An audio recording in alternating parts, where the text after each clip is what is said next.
কৃষ্ণ ও হৰে ও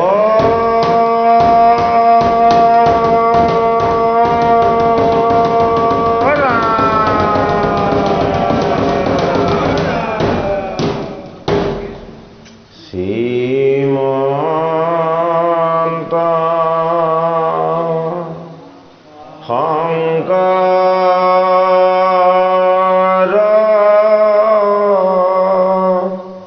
হৰি ভকতৰ জানাৰে কল্পতৰু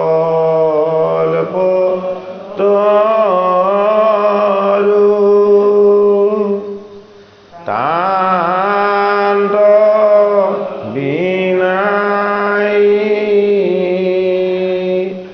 নাই নাই নাই আমাৰ পৰম গুৰু ৰাম আমাৰ পৰম গুৰু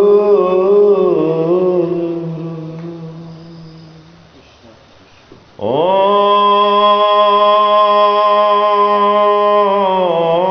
নমো ভগৱতে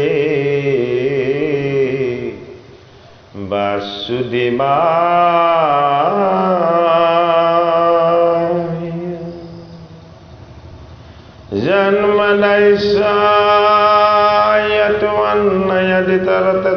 জন্মদৈস্যায়তুমন্নয়দিতরতচট্টসবিজ্ঞচরাৎ তেনে ব্রহ্মারেণায়াদি কবয়ে মুহ্যন্তি যৎসুরায় তেজোবারিমৃণং যথা বিনিময়ো যত্ততে সদ্গোমিষা ধন্যাসেন সদানিরষ্টকুহুকং সত্যং পরম ধীমহি ধর্মপূজিতা কর্তব্য বস্তু পরমো নিমৎসু শরণং সতং বেদং বাস্তবমত্র বস্তু শিবদং তাপত্রয়োমূলনম শ্রীমদ্ভাগবতে মহামুনি কৃতে কিংবা পরেশ্বরঃ সদ্রো হৃদয় অবরুদ্ধতে যট্টকিতিবে সুশুভে তৎক্ষণাৎ নিগমাকল্পতরো গলিতং ফলং চোকামুখাদমৃতাদম সংযুতম পিয়ত ভাগবতং রসমলয়ং মুহুর্মুহুরসিকা ভূমি ভাবুকা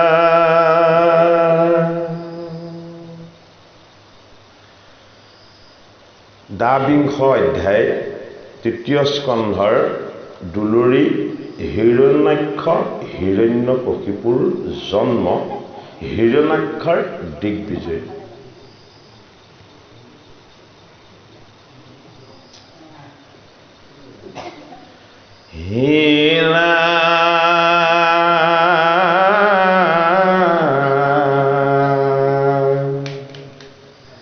বোধতি মৈত্ৰেয় ঋষি শুনি মোক মহাযশী হাত পৰে যেনক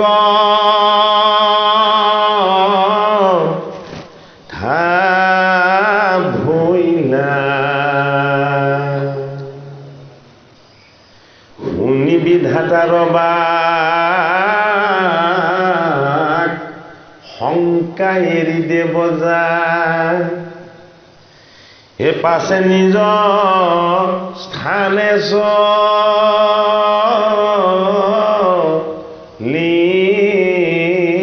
গৈলা দ্বিতীয় স্বামীৰ আজ্ঞা হে মনে ধৰি চিৰকাল হে গৰ্বে ধৰি লন্দক তুকাল শতেক বৎসৰ পুনু ভৈলা পাছে দেৱে দেৱী হে জন্মাই লন্দ দুতয়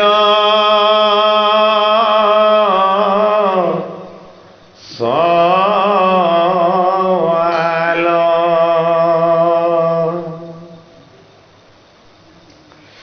শিবেলা উৎপাত ভৈল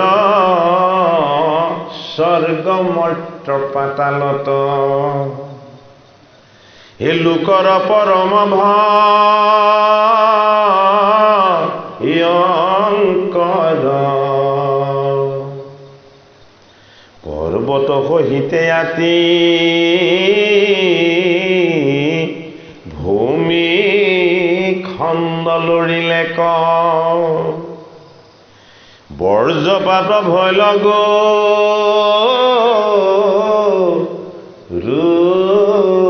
ৰুতৰ এই জগতখন কি তাকে বুজাইছে এই জগত ব্ৰহ্মাণ্ডখন জগতৰ হৰিৰ এটা ৰূপ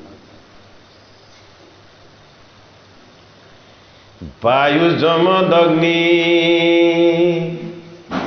বৰুণ শশাঙ্ক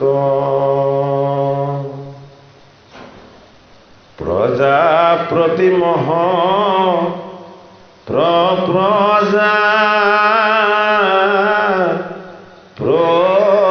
প্ৰতিষ্ঠা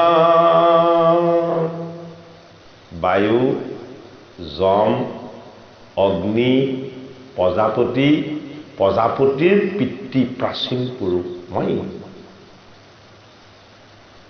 ভগৱন্ত প্ৰভুৱে কৈছে সেইটো কাৰণে মোৰ তত্ত্বৰূপ এটা ক্ষুদ্ৰ আৰু মোৰ তত্ত্বৰূপ এটা বিৰাট ৰূপত তেওঁ কি বিৰাট ৰূপত হ'ল তেওঁ এই জগত আৰু ব্ৰহ্মাণ্ড সেইটো কাৰণে কি হৈছে এই জগতলৈ জয় বিজয়ৰ যি বাক্য তথা অভিসম্পাত এই অভিসম্পাতৰ যিটো সফল ৰূপ তাৰ কাৰণে বৈকুণ্ঠৰ পাৰিষদ দুজন সিদ্ধসকলৰ অভিসম্পাতৰ ফলত বৈকুণ্ঠৰ পাৰিষদ দুজন জয় আৰু বিজয় বৈকুণ্ঠ ধামৰ পৰা খহি পৰিল তে খহি পৰিছে কি তেওঁলোকৰ জীৱটোহে খহি পৰিছে দেহটো তাতে লীন গৈছে তে জীৱৰূপত আহি জীৱ এটি যদি জগতত জন্ম হ'বলৈ হয় আমাক এই বস্তুটো ভাগৱতৰ দ্বাৰা খুব ভালকৈ বুজাই দিব বিচাৰিছে যে কেতিয়াও কোনো কাৰো ইচ্ছাত এই জগতত জন্ম নহয় কাৰ ইচ্ছাত হয় কেৱল ঈশ্বৰৰ ইচ্ছাত হয় এতিয়া জয় বিজয়ে শিশু দেখি বস্ত্ৰহীন দেখি চিনি নেপালে সিদ্ধ চাৰিজনক জন্মৰ পৰাই তেওঁলোক শিশু হৈয়ে আছে তেওঁলোক নেবাহেও নকমেও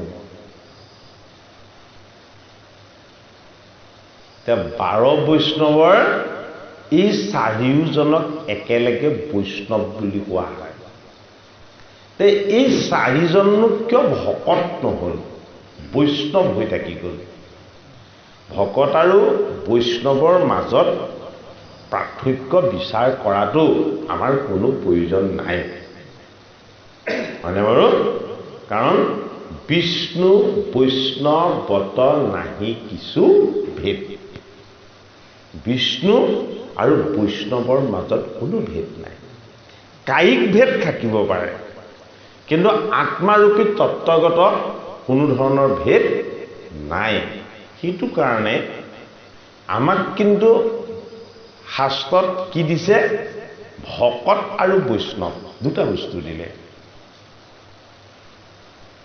এই বস্তু দুটাৰ কিন্তু আপোনালোকে ভালকে যদি শাস্ত্ৰত চায় এই বস্তু কেইটাৰ কিন্তু আজিলৈকে কোনোদিন হ্ৰাস বৃদ্ধি কৰিব পৰা নাই শাস্ত্ৰসন্মত ভাগৱতত 12 জন বৈষ্ণৱৰ তত্ত্ব আছে শাস্ত্ৰসন্মত ভাগৱতত বা অন্য পুৰাণতো 6 জন ভকত আছে ভকত 6 জন বুলিহে আছে 3 জন ভকত তেতা যুগৰ 3 জন ভকত দাপৰ যুগৰ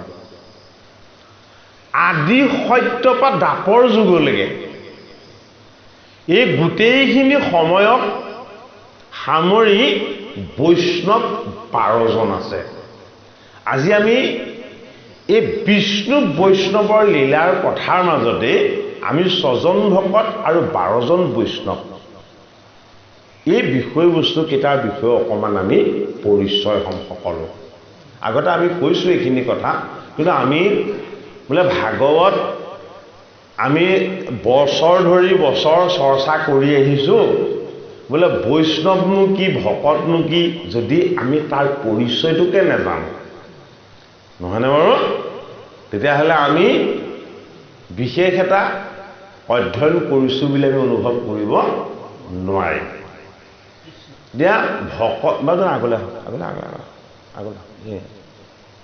ভকত 6 জনা তেতা যুগৰ ভকত 6 জনা 3 জনা মানে এজন হনুমন্ত নহয় তেতা যুগৰ এজন জাম্বৱন্ত আৰু এজন বিভীষণ এই 3 জন তেতা যুগৰ ভকত দাপৰ যুগৰ ভকত 3 জন এজন হল মৈত্ৰেয় এজন হল উদ্ধৱ আৰু এজন হল বিদুৰ এই 6 জন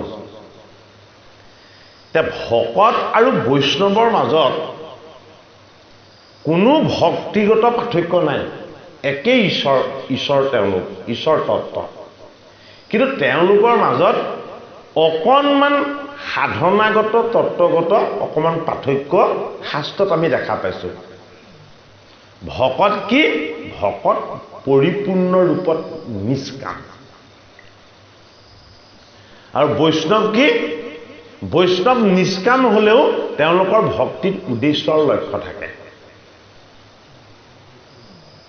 তেওঁলোকৰ কিবা এটা উদ্দেশ্য আৰু লক্ষ্য থাকে ভকতৰ নিষ্কাম তেওঁলোকৰ উদ্দেশ্য আৰু লক্ষ্য একো নাই উদ্দেশ্য আৰু লক্ষ্যৰ পৰা তেওঁলোক মুক্ত সেইটো কাৰণে জাম্বৱন্তক ৰামচন্দ্ৰ প্ৰভুৱে ৰাৱণক বধ কৰি অনাৰ পাছত সুধিলে যে হে ঋক্ষৰাজ আপুনি যদি আমাৰ সংগত নাথাকিলেহেঁতেন আমি ক'ত ৰাৱণক বধ কৰিব পাৰিলোহেঁতেন তেতিয়া জাম্বৱন্তই কৈছে হে প্ৰভু আপোনাৰ অনন্ত মহিমা আপুনি এই লোক সমাজক এইটোকে দেখাব বিচাৰিছে যে যদিও আপুনি কৰ্তা তথাপিতো আপুনি সকলোকে আপোনাৰ চৰণ সেৱা কৰাৰ এটা সুযোগ দিব পাৰে গতিকে আমি আপোনাৰ ওচৰত তিনি অকণমান এক নিমিত্তহে ৰাৱণৰ নিচিনা এজন অসুৰক বধ কৰিবলৈ আপুনি সেতু বান্ধিবও নালাগে ইমান এখন ডাঙৰ যুদ্ধ কৰিবও নালাগে হয়নে বাৰু আপোনাৰ ইচ্ছাতেই কোটি কোটি ব্ৰহ্মাণ্ডৰে সৃষ্টি হৈ যায় এইটো কাৰণে ঋক্ষৰাজক ক'লে যে মই আপোনাৰ প্ৰতি ইমান সদয়, মই এতিয়া আপোনাক এটা বৰ দিব বিচাৰোঁ। ৰামচন্দ্ৰ প্ৰভুৱে ভকত আৰু বৈষ্ণৱৰ পাৰ্থক্য এটা যুগতে দেখুৱাই থৈ গৈছে। তেতিয়া ঋক্ষৰাজে কান্দি কান্দি ক'লে, আপুনি যদি আৰু অন্য কিবা দিব বিচাৰিছে দিয়ক, মোক আপুনি বৰ দিব নালাগে। আপুনি মোক বৰ দিব নালাগে। বোলে কিয়? বোলে আপোনাৰ চৰণ পালো, আপোনাৰ নাম পালো, তাতকে ডাঙৰ বৰ জগতত একো নাই। ৰামচন্দ্ৰই নেমানে, মইতো বৰ এটা দিবই লাগিব, কাৰণ আপুনি মোক ইমান সহায় কৰিলে। তেতিয়া কৈছে, হে মোৰ স্বামী, যদি আপোনাৰে ইচ্ছা আৰু আপোনাৰ ইচ্ছাটোক আমি বিফল কৰিবৰ আমাৰ শক্তি আছে জানো? এতিয়া বৰ বুলি নহয়, এয়া আপোনাৰ ইচ্ছা বুলিহে, যে সেইটোকে আমাক ইচ্ছা পূৰ কৰি দিলেই হ'ল। আৰু বোলে কি? বোলে ইমান ৰাক্ষসৰ লগত যুঁজিবলৈ গলো, এটা ৰাক্ষসক এক ঢকা মাৰি দিলে বধেই হৈ যায়। কোনো এজন বীৰৰ লগতে আজিলৈকে মন প্ৰাণ জোৰ হৈ যোৱাকে যুদ্ধ কৰিবলৈ নাপাব। গতিকে মনৰ ইচ্ছাটো পূৰ হৈ যোৱাকে যাতে এদিন আমি যুদ্ধ কৰিবলৈ পাওঁ। ৰামচন্দ্ৰই খুব হাঁহিছে, হেৰা ঋক্ষৰাজ, এই তোমাৰ শক্তি সামৰ্থ্যৰ লগত যুঁজিব পৰা বল বিক্ৰম লৈ এই জগতত জন্ম হৈছে কোন? কোনো নাই হোৱা। নোৱাৰেও তোমাৰ লগত কোনেও যুদ্ধ দিব। আৰু ভকতৰ শক্তি আৰু সামৰ্থ্য ৰামচন্দ্ৰই দেখুৱাই থৈ দিছে। ভকতৰ লগত যুদ্ধ কৰিব পৰা শক্তি জগতত কাৰো নাই, জন্মই হোৱা নাই। কোনেও ভকতক যুদ্ধত যিনি জয় কৰিব নোৱাৰে। কিয় নোৱাৰে? অ ভকতে সে মুৰহি দি জানিবা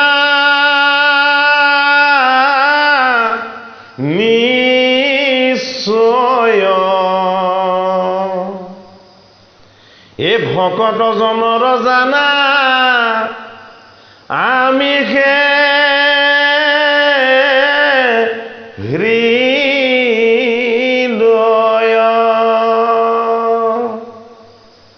তেতিয়া ৰামচন্দ্ৰই ক'লে, হে ঋক্ষৰাজ, এই ত্ৰেতা যুগত তেনেকুৱা বীৰ জন্ম নহয়।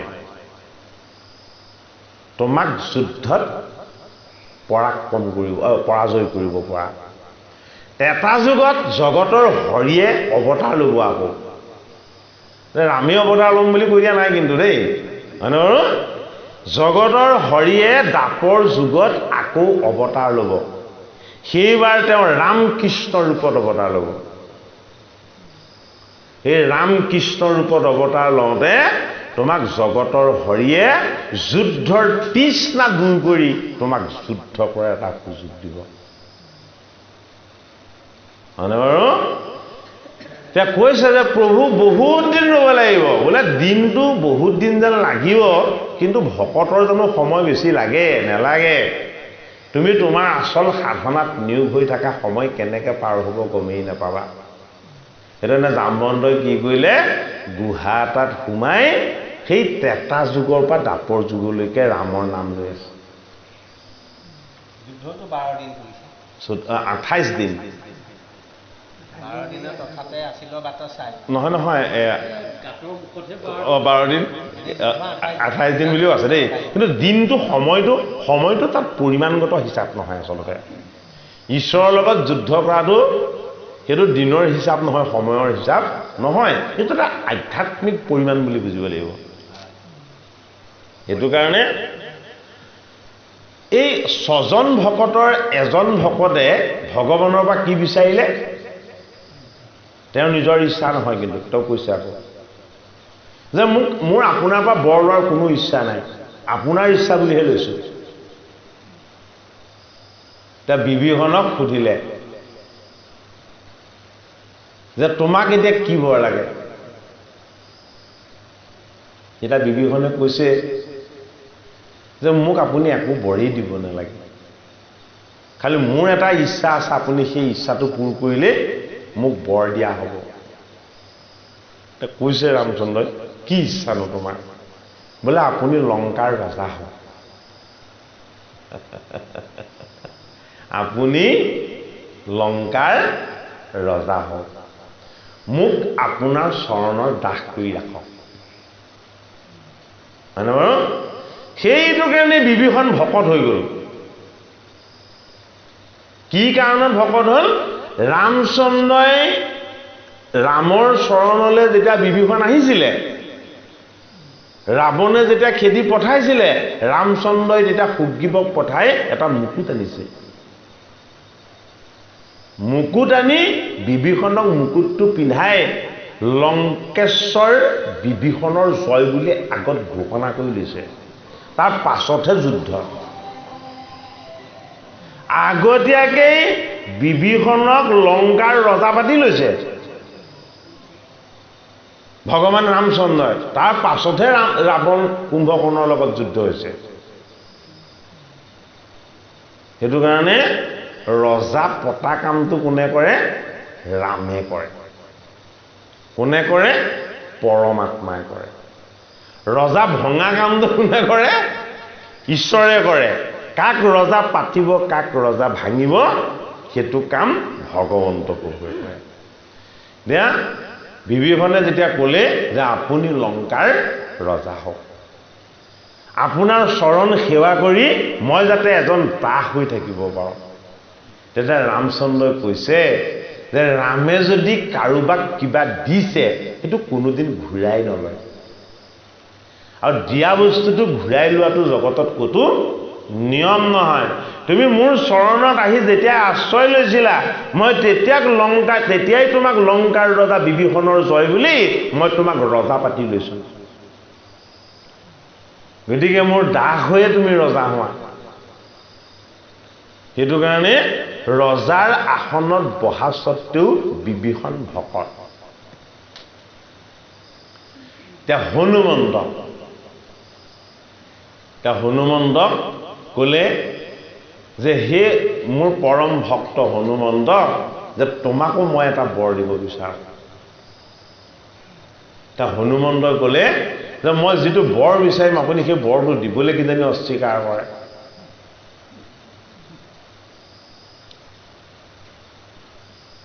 বুজি পাইছেনে মই কথাটো? মই যিটো বৰ বিচাৰিম আপুনি কিজানি সেইটো দিবলৈ অস্বীকাৰ কৰে। নাই নাই নাই, মই দিম বুলি ক'লো যেতিয়া মই দিমেই। তেতিয়াহ'লে মোক সেইটো বৰ দিয়ক যে কি বৰ?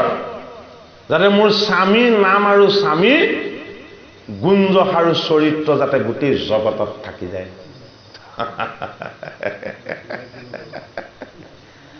আৰু সেই গুঞ্জস আৰু তেওঁৰ নাম লৈয়ে যাতে ময়ো এই জগতত তেওঁ দাস হৈ সদায় তেওঁক সেৱা কৰি থাকিবলৈ পাওঁ। ৰামচন্দ্ৰই ক'লে যে জগতত ৰাম মন্দিৰ যিমান হ'ব তাতকৈ বেছি হনুমান মন্দিৰ হ'ব। তুমি তোমাৰ স্থানেই নিবিচাৰিলা, হয়নে বাৰু? যে মোক ভক্তি কৰিবৰ কাৰণে তোমাৰ দৰে ভকত লাগিব। ভকত যদি নাথাকে তেতিয়াহ'লে ভগৱানক ক'ত বিচাৰি পাব? গতিকে সেই হনুমন্ত, হয়নে বাৰু?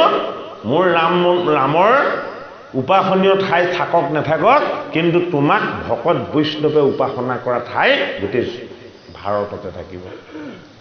সেইটো কাৰণে হনুমান মন্দিৰটোক আমাৰ মানুহে খুব মান্যতা কৰে, শ্ৰদ্ধা কৰে। কিয় শ্ৰদ্ধা কৰে? হনুমানে নিজক ৰামৰ চৰণৰ সদায় দাস বুলি ভাবে। তেওঁ নিজক কোনোদিন ভগৱান বুলি ভবা নাই। সেইটো হ'ল ভক্তিৰ এটা বৰ ডাঙৰ নিদৰ্শন। এই তিনিজন ত্ৰেতা যুগৰ ভকত, আৰু দ্বাপৰ যুগৰ ভকত মৈত্ৰেয়, কুশাৰু নন্দন, আৰু এজন কৃষ্ণৰ প্ৰাণৰ বান্ধৱ উদ্ধৱ, আৰু ৩ নম্বৰজন কোন? ৩ নম্বৰজন হ'ল বিদুৰ। আগৰ জনমত তেওঁ আছিলে যম ৰজা, যম বৈষ্ণৱ। কিন্তু নৰ তনুটো কিমান শুদ্ধ আৰু পবিত্ৰ বস্তু আমাক শাস্ত্ৰই দেখাইছে। যম হৈ যমদণ্ড ধাৰণ কৰি পাপ পুণ্যৰ বিচাৰ কৰি থকালৈকে তেওঁ আছিলে বৈষ্ণৱ। দাসীৰ গৰ্ভত নৰ শৰীৰ লৈ তেওঁ যেতিয়া জন্ম হলে তেতিয়া তেওঁ ভকত হল। সেইটো কাৰণে নৰ তনুটো অতি সৌভাগ্যৰ বস্তু। এই মৈত্ৰেয় ঋষি কুশাৰু নন্দন আৰু উদ্ধৱ কৃষ্ণৰ বংশৰে এজন কৃষ্ণৰ সহোদৰ, আৰু বিদুৰ ব্যাসৰ ঔৰসত জন্ম দাসীৰ গৰ্ভত।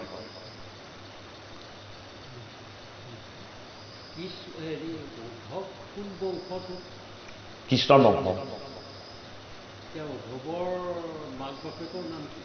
মোৰ মনত আছিলে কিন্তু মই এতিয়া মনত নাই দেই।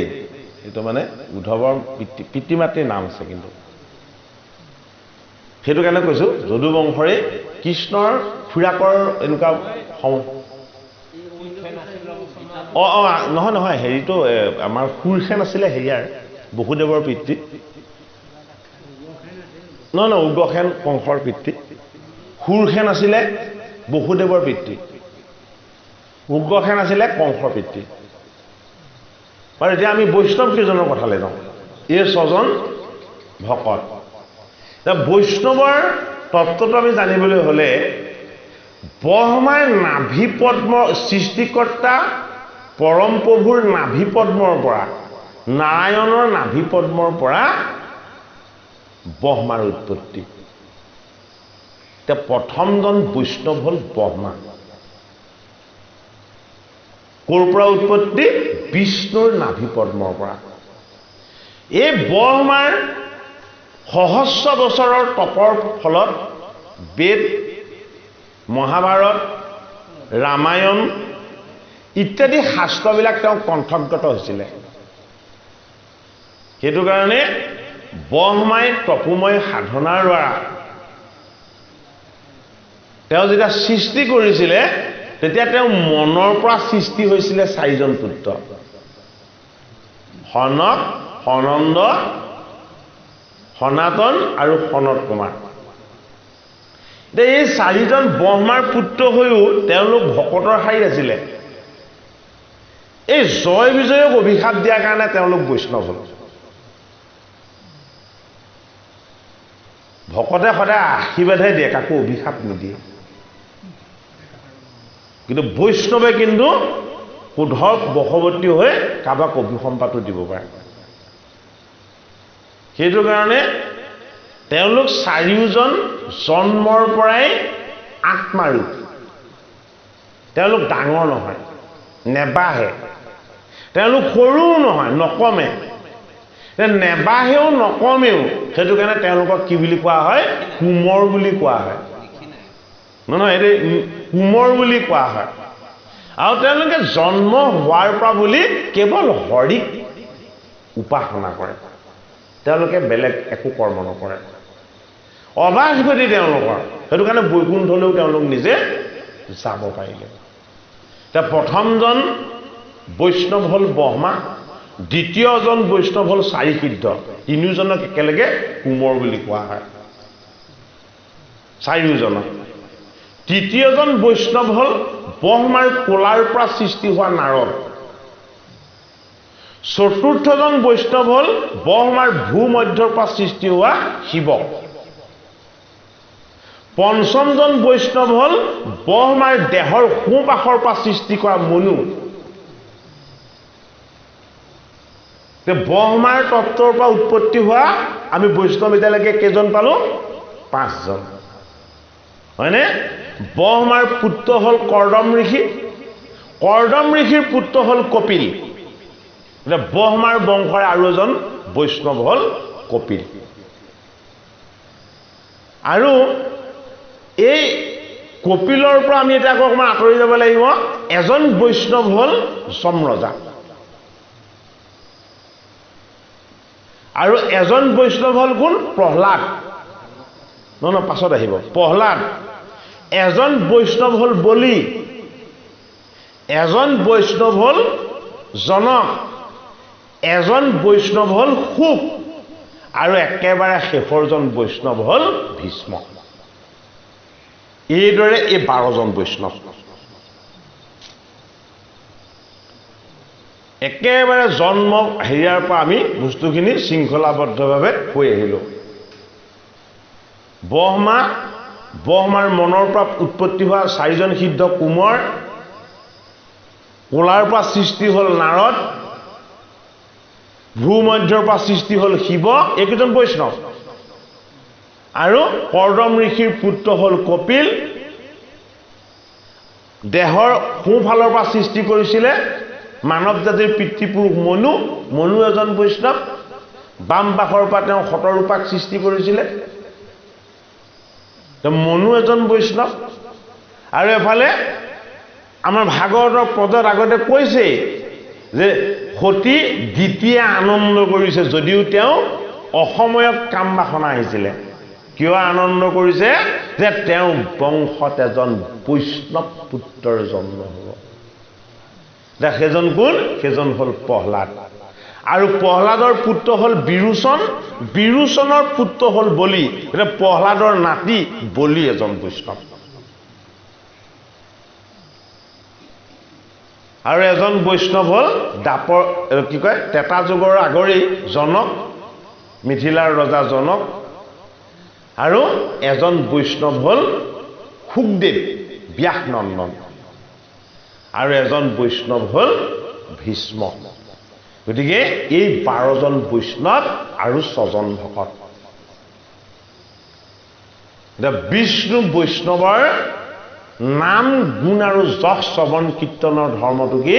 ভাগৱত ধৰ্ম বুলি কোৱা হৈছে। সেইটো কাৰণে এই বৈষ্ণৱসকল একান্ত বিষ্ণু হৰিভক্তি পৰায়ণ কাৰণেই তেওঁলোকক সকলোতে ঈশ্বৰ জ্ঞান কৰা হয়। জনকৰ মিথিলা ৰাজ্যত হৰধনু ভংগ কৰিবলৈ ঈশ্বৰ অৱতাৰ ৰাম নিজে গৈছিলে, হয়নে বাৰু? আৰু দাপৰ যুগত যেতিয়া ভগৱান কৃষ্ণই যেতিয়া লীলা কৰি অৱতাৰ লৈছিলে, কৃষ্ণই লগত ঋষিমুনিসকলক লৈ জনকৰ ৰাজ্যলৈ গৈছিলে। আকৌ এতিয়া ত্ৰেতা যুগৰ জনক দাপৰ যুগৰ কৃষ্ণ অৱতাৰলৈকে আছে। ভাগৱতৰ 10ম স্কন্ধত সেই কথাখিনি আছে। এতিয়া আমাৰ পাঠৰ প্ৰসংগটো যিহেতু বৈকুণ্ঠৰ 2জন পাৰিষদ দ্বাৰপাল, এই দ্বাৰপাল 2জনে কাক চিনি নেপালে? ভকতক চিনি নেপালে, বৈষ্ণৱক চিনি নেপালে। ভকত বৈষ্ণৱক চিনি নাপায় তেওঁলোকে বেত্ৰাঘাত কৰিলে। তেওঁলোকক অকাৰণতে বেত্ৰাঘাত কৰাৰ কাৰণে কোনোদিন খং ৰাগ নুঠা এই 4জন সিদ্ধ যেতিয়া ক্ৰোধ উঠি গ'ল, ক্ৰোধৰ অগ্নিত তেওঁলোকক অভিসম্পাত দি দিলে।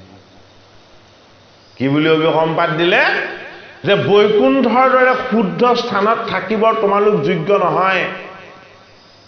তোমালোকৰ ইমান ক্ৰোধ ৰাগ কিয় থাকিব লাগে? হৰিৰ চৰণ সেৱা কৰি থাকোঁতেও তোমালোকে যদি ক্ৰোধকেই দমন কৰিব নোৱাৰিলা, তেতিয়াহ'লে তোমালোক ইয়াত থকাৰ কোনো প্ৰয়োজন নাই। সেইটো কাৰণে 4জনে অভিসম্পাত দিলে, তোমালোক গৈ তমগুণত জন্ম ল'বা। তমগুণত তোমালোকৰ ক্ৰোধ আৰু অহংকাৰ থাকিব, ৰাগ দেশ থাকিব। আৰু ঠিক সেই কথা শুনাৰ লগে লগেই জয় বিজয়ে নিজৰ ভুল বা দুখটো বুজি পালে। বুজি পাই সিদ্ধগণক চৰণ চুই সেৱা কৰিলে যে আমি মোহমতী অজ্ঞানী, আমি বৈকুণ্ঠত থাকিও তোমালোকৰ দৰে শুদ্ধ ব্ৰাহ্মণক আমি চিনি নাপালোঁ। গতিকে আমি তোমালোকৰ চৰণ চুই ক্ষমা ভিক্ষা কৰিছোঁ। আমি বৈকুণ্ঠত থাকোঁতে সদায় আমাৰ স্বামীৰ আমি নাম গুণ কীৰ্তন কৰি স্বামীৰ চৰণ সেৱা কৰা আনন্দৰ ভাগ লৈ আছিলোঁ। গতিকে আমাৰ তমজনীত যদিও জন্ম হয়, আমাক সেই বৰটো আপোনালোকে দিয়ক, আমাৰ যাতে মুখত আমাৰ স্বামীৰ নাম সদায় থাকে। তে এই কথাখিনিকে তৃতীয় স্কন্ধৰ কথাখিনিকে মৈত্য ঋষিয়ে বিদুৰ মহন্তক তেওঁৰ আশ্ৰমত কৈ আছে। সেইটো কাৰণে আমি কোনোবাজনক অলপ বেয়া দেখিলে, বেয়া আচৰণযুক্ত দেখিলে, হয়নে বাৰু, আমি বেছি তেওঁৰ ওপৰত প্ৰতিশোধ পৰায়ণ হ'ব নালাগে। এইটো ভাগৱত শাস্ত্ৰই দিয়া আমাক বিচাৰ। আমি কি হ'ব লাগে, সেইজনৰ প্ৰতি দয়াশীল হৈ তেওঁক কিদৰে সৎ পথলৈ আনিব পাৰি, শুদ্ধ পথলৈ আনিব পাৰি, তেওঁক কিদৰে আমাৰ সমাজৰ লগত এক কৰি ল'ব পৰা যায় সংস্কাৰৰ যোগেদি, আমি সেইটো যত্নহে কৰিব লাগে। সেইটো কাৰণে আমি নামঘৰত কেতিয়াও আহি গুৱাপান অৰিহণা দি কেতিয়াও গোসাঁইক ক'ব নালাগে ই মোক বেয়াকৈ ক'লে তাক অনিষ্ট কৰি দিবা বুলি, হয় ন, যে ই মোক অলপ অপকাৰ কৰিলে প্ৰভু ইয়াক তুমি অনিষ্ট কৰি দিবা বুলি কেতিয়াও আমি ভগৱানক ক'ব নালাগে। আমি ভগৱানক কেনেকৈ ক'ব লাগিব, যে হে কৃপাময় হৰি, তেওঁ মনৰ বেয়া ভাৱনাবিলাক তুমি দূৰ কৰি তোমাৰ চৰণ ছত্ৰছায়াত তেওঁক নিৰ্মল স্থান দিয়া। তেওঁ যাতে এই বেয়া যিবিলাক আচৰণ আছিলে এই আচৰণবিলাক যাতে তোমাৰ কৃপাত দূৰ হয়। কোনটো ভাল বাৰু? তেওঁ অনিষ্টটো হ'লে আমাৰ ভাল হ'বনে? তেওঁ সৎ শুদ্ধ পথলৈ আহি আমাৰ সমাজৰ কাৰণে সৎ কাম কৰিলে আমাৰ মংগল হ'ব। সেইটো কাৰণে পাৰিব জানো, ইমান পটককৈ এৰা দিব জানো? হা, গোটেই দেহেই বিষাক্ত হৈ গৈছে, নহয়নে বাৰু? বেয়া কৰি কৰি বেয়া সংগত থাকি থাকি গোটেই বিষাক্ত হৈ গৈছে, হয় নহয় বাৰু? মানে সেইটো কাৰণে আমি কি কৰিব লাগিব, ভগৱানৰ নাম ল'ব লাগিব, ভগৱানৰ চৰণ চিন্তা কৰিব লাগিব। ভগৱন্তৰ প্ৰতি আমাৰ যি ভগৱত প্ৰেম, এই ভগৱত প্ৰেম আমাৰ অনুশীলন সুদৃঢ় হ'ব লাগিব, হয়নে বাৰু? গতিকে বছৰে বছৰে ভাগৱত কথা আমি চৰ্চা কৰিছোঁ। আমাৰ নিজৰ যদি কোনো ধৰণৰ অকণো ভাল ইতিবাচক পৰিৱৰ্তন নহয়, হয়নে বাৰু, তেতিয়াহ'লে মানুহে ভাগৱতকে দুখ দিব, একো মহিমা নাই বুলি ক'বনে নাই বাৰু, কওকচোন বাৰু, হয়নে বাৰু? গতিকে ভাগৱতৰ ঈশ্বৰতকৈও মহিমা বেছি, হয় নহয় বাৰু? গতিকে ভাগৱতৰ মহিমা ভগৱানতকৈও বেছি। গতিকে এই শাস্ত্ৰভাগে আমাৰ জনসমাজক যি শুদ্ধ বিচাৰ দিছে, সেই বিচাৰবিলাক আমি মনন কৰিব লাগিব। আমি সেইবিলাকক আমাৰ বাস্তৱ জীৱনত প্ৰয়োগ কৰিবলৈ যত্ন কৰিব লাগিব। এটা কথা আপোনালোকে সদায় মনত ৰাখিবচোন বাৰু, মন কৰিছেনে বাৰু আপোনালোকে? যদি ভাবিছে মই যদি টেঙা এটুকুৰা খাই দিলোহেঁতেন বুলি ভবাৰ লগে লগে জিভালৈ পানী আহি যায়, হয়নে নহয় বাৰু? আহেনে বাৰু? আহে। ভগৱন্তৰ চৰণ যদি আপোনালোকে একান্ত চিত্তে শুদ্ধভাৱে তেওঁৰ নাম লৈ যদি অকণমান চিন্তা কৰে, হয়নে, হৃদয়লৈ ঈশ্বৰ আহি যাব। যদি টেঙাৰ কথা ভাবি টেঙাকণ কামোৰোতে যদি আমাৰ জিভালে পানী আহি যাব পাৰে, হয়নে বাৰু? আমি এই অনন্ত মহিমাযুক্ত ঈশ্বৰৰ চৰণ চিন্তা কৰি তেওঁৰ নাম যদি অকণমান আমি লওঁ, তেতিয়াহ'লে আমাৰ হৃদয়লৈ ঈশ্বৰ কিয় নাহিব? সেই সুদৃঢ় বিশ্বাসটো আমাৰ মনত আমি ৰাখিব লাগিব। সি বেলা উৎপাত ভৈল স্বৰ্গ মৈত্ৰ পাতালত, এ লোকৰ পৰম ভয়ংকৰ,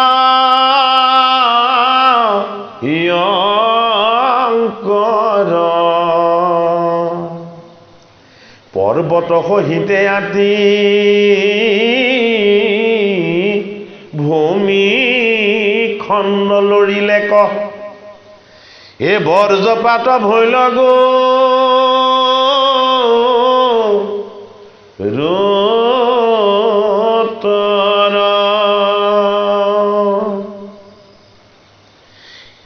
সুদিশ জ্বলিলে ক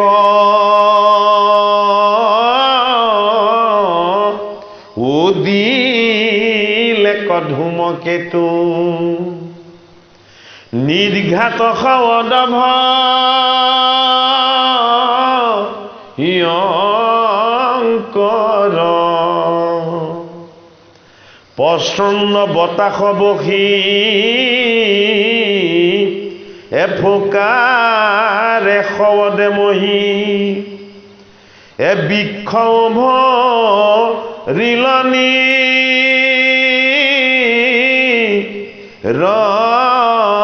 ৰন্তৰ এ প্ৰকাশে বিদ্যুত সমে হে মহা মহা মেঘগণে ও নিৰন্তৰে আকাশ চানিল ভৈল মহা অন্ধকাৰ এনে দেখয় কিছুৱাৰ ও সূৰ্যাদিৰ প্ৰকাশ ঢাকিল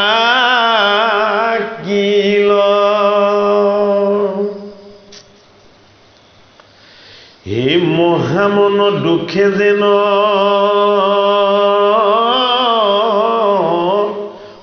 সমুদ্ৰে আকাশ পাৰে এ জলজন্তু ভৈলম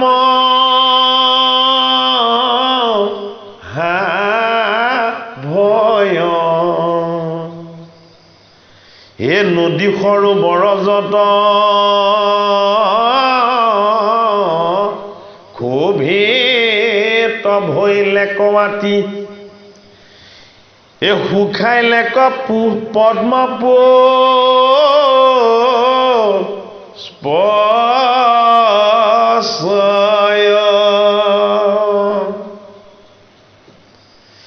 এ চন্দ্ৰ সূৰ্য দুহান্তকো হে ৰাহুৱে আহিল গ্ৰাহী এ মণ্ডল ভৈলে কব বাৰ এই গ্ৰামৰ মধ্যত সমে হে মুখে অগ্নিবাজ হয় এ নাদ কৰে শৃগাল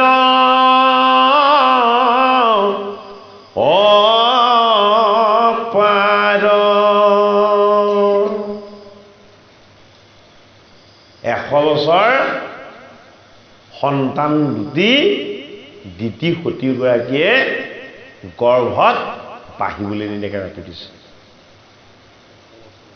100 বছৰ কশ্যপৰ বীৰ্য বিপৰীত বুলি আমাক পদত কৈ গৈছে কিয় কশ্যপে প্ৰথম জন্মত সুতপা ৰূপেৰে দিব্য 12,000 বছৰ জগতৰ হৰিক তপস্যা কৰিছে সেই তপময় সাধনাৰ যি সাধনময় বীৰ্য শক্তি সামৰ্থ্য সেইখিনি তেওঁ কশ্যপ ৰূপত জন্ম হওঁতেও তেওঁৰ লগত আছে সঞ্চিত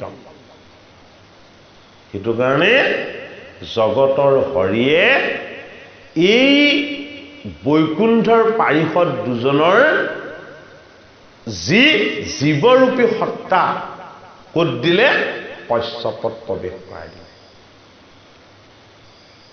আৰু কশ্যপৰ তপময় সাধনাৰ শক্তিও এই সন্তান দুটিৰ লগত সংযোগ হৈছে আৰু তাৰ আগৰ জন্মত তেওঁলোক বৈকুণ্ঠৰ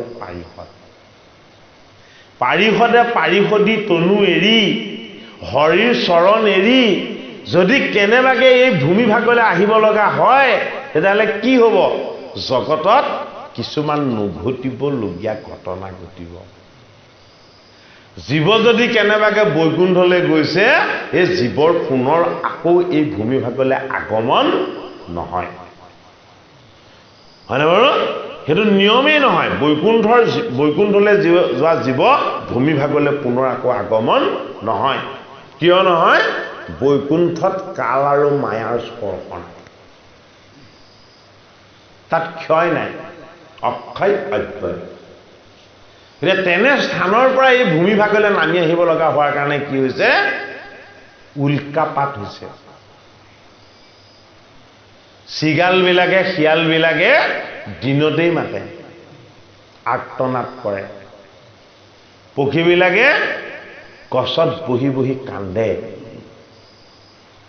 আৰু সুগন্ধি পদুমেৰে সৈতে ফুলি থকা যিবিলাক জান জুৰি আছিলে সেইবিলাক শুকাই মৰুভূমিৰ নিচিনা হৈ গৈছে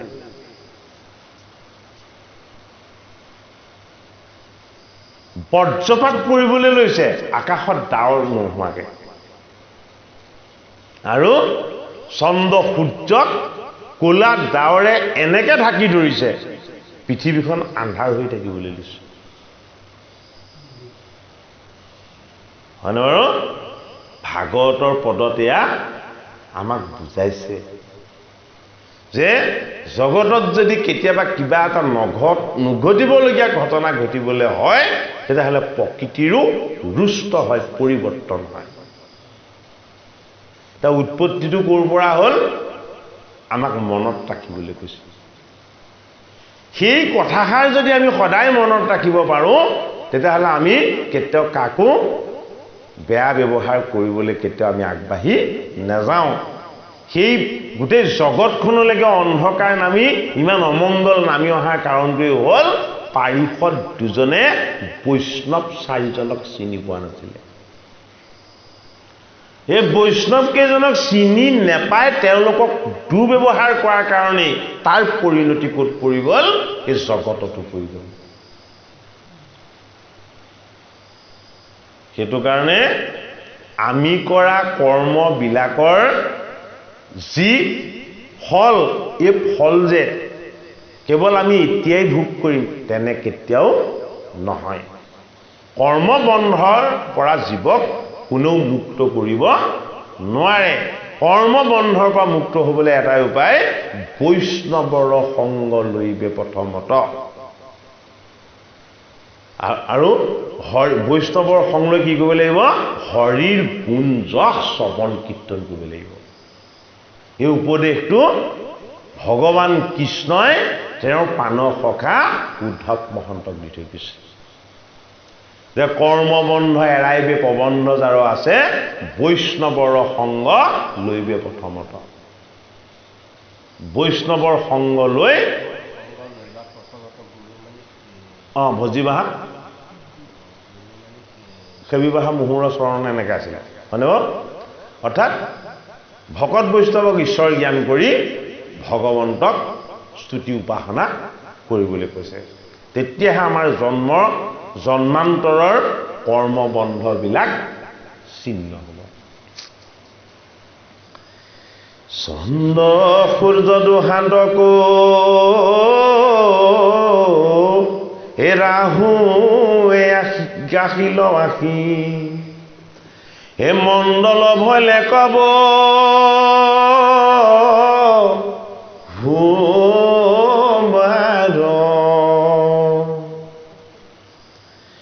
কামৰ মধ্যত সবে হে মুখে অগ্নিবাজ হয় হে নাদ কৰে চিগাল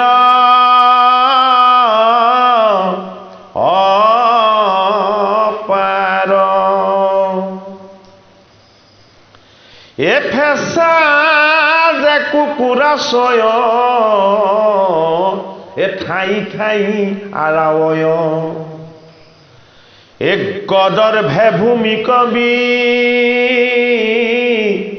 দাৰয় হে অৰণ্যত পশু হবে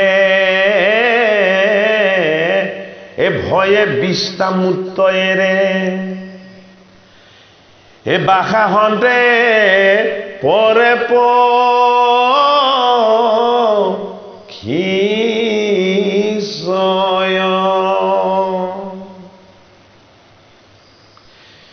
গাই মানে ত্ৰাস হুয়া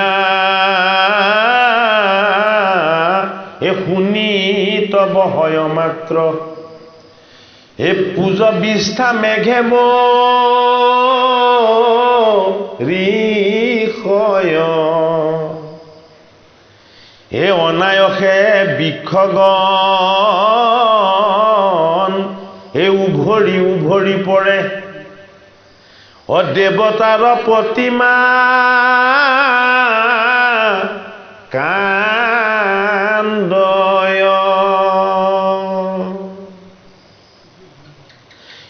আকাশত গ্ৰহগণ অন্য অন্য যুদ্ধ কৰে ভৈল ঘোৰ মহাও তপাত দেখি সবে প্ৰজাগণ বিমৰিষ কৰি মন কেহু তত্ত্ব নজানে সাক্ষাৎ কথাখিনি বিদুৰক কৈছে মৈত্ৰ ঋষিয়ে যে বিদুৰ হে মহামতি বিদুৰ শুনাচোন কি যে নঘটিবলগীয়া ঘটনাবিলাক ঘটিছিলে দিতিৰ গৰ্ভ যেতিয়া বাঢ়িবলৈ ল'লে চৰাইবিলাকে বিকট বিকট চিঞৰ মাৰে গৌবৎসবিলাকে কান্দি থাকে গাধবিলাকে ভৰিৰে মাটিবিলাক আচুৰি আচুৰি থাকে আৰু যিবিলাক দেৱতাৰ প্ৰতিমা আছিলে প্ৰতিমাবিলাকেদি চকু পানী বৈ থাকে গতিকে এই দুজন পাৰিষদ মৰ্ত্যলৈ নামি অহাৰ আগত কেনেকুৱা ধৰণৰ এটা ভয় লগা পৰিৱেশ সৃষ্টি হৈছে সেই দুজন জন্ম হলে এই জগতত কি হ'ব আগৰ পৰাই কপি আছে অমংগলবিলাকে আগৰ পৰাই দেখা দিছে হে আকাশত গ্ৰহগণ অন্য অন্য যুদ্ধ কৰে ভৈল ঘোৰ মহায় তপাত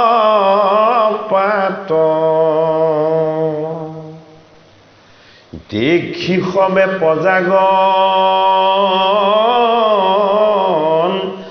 বিমৰিষ কৰি মন কেহু তত্ত্ব নজানে সাক্ষাৎ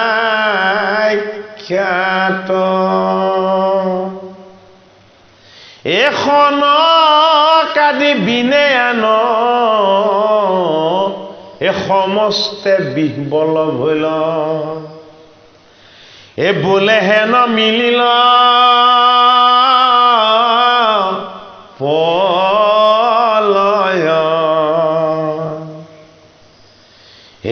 কৰোৱাৱে কোন কাজ পলাই যাব কোন বাজ হৰি হৰি নাখিল নিশ্চয়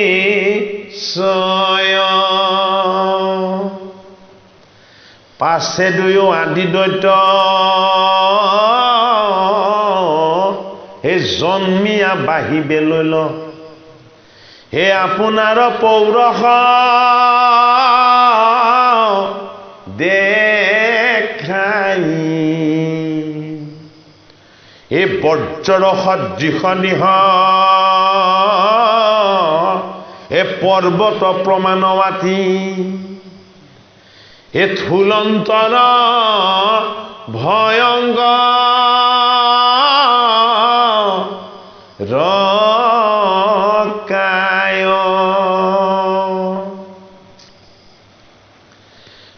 মাথাৰ কিৰীতি আগে হে স্বৰ্গ কচুৱন্ত আছে এ বাহুৱে জুৰিল নদী সচয় অকোটিৰ তলত সূৰ্য এ প্ৰকাশ কৰন্তে আছে এ পদে পদে ধৰণী